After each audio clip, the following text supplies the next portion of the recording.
આજે રાષ્ટ્રગીત વંદે માતરમના 150 વર્ષ પૂર્ણ થવા જઈ રહ્યા છે, ત્યારે જાણીએ વંદે માતરમનો શું હતો ઇતિહાસ। આજે રાષ્ટ્રગીત વંદે માતરમ તેના ગૌરવપૂર્ણ 150 વર્ષ પૂરા કરી રહ્યું છે। આ માત્ર એક ગીત નથી, પરંતુ રાષ્ટ્રની ઓળખ અને ગૌરવનું શાશ્વત પ્રતીક છે। તેનું મહત્વ એટલું ઊંડું છે કે સમગ્ર દેશમાં તેને રાષ્ટ્રીય પર્વ તરીકે ઉજવવામાં આવી રહ્યું છે। વંદે માતરમની રચના 7મી નવેમ્બર 1875ના રોજ બંકિમચંદ્ર ચટ્ટોપાધ્યાયે તેમની નવલકથા આનંદ મઠ માટે કરી હતી। આ નવલકથા 1887ની ક્રાંતિ અને સંન્યાસી વિદ્રોહના મૂળમાં રહેલા રાષ્ટ્રવાદના ભાવ પર આધારિત હતી। ઇતિહાસના પાના પલટાવીએ તો આ ગીત આઝાદીની ચળવળમાં ક્રાંતિનો મંત્ર બની ગયું હતું। 1906માં સ્વદેશી વસ્તુઓના પ્રદર્શનમાં ગુજરાતની ધરતી પર આ ગીત પ્રથમવાર ગાવામાં આવ્યું હતું। 20મી સદીની શરૂઆતમાં ગુજરાતી ચિત્રકાર મગનલાલ ત્રિવેદીએ તૈયાર કરેલું ભારત માતાનું ચિત્ર દેશભરમાં પસર્યું અને તેની સાથે જ વંદે માતરમનો સંદેશ વધુ જાણીતો બન્યો। જ્યારે 1909માં લંડનમાં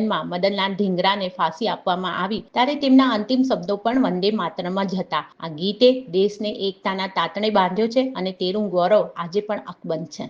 માત્ર 1999ના EMI પર સોલર સિસ્ટમ। આ ફેસ્ટિવલ સીઝન ઓફર્સ મેળવો ધારદાર વિથ સે સોલાર।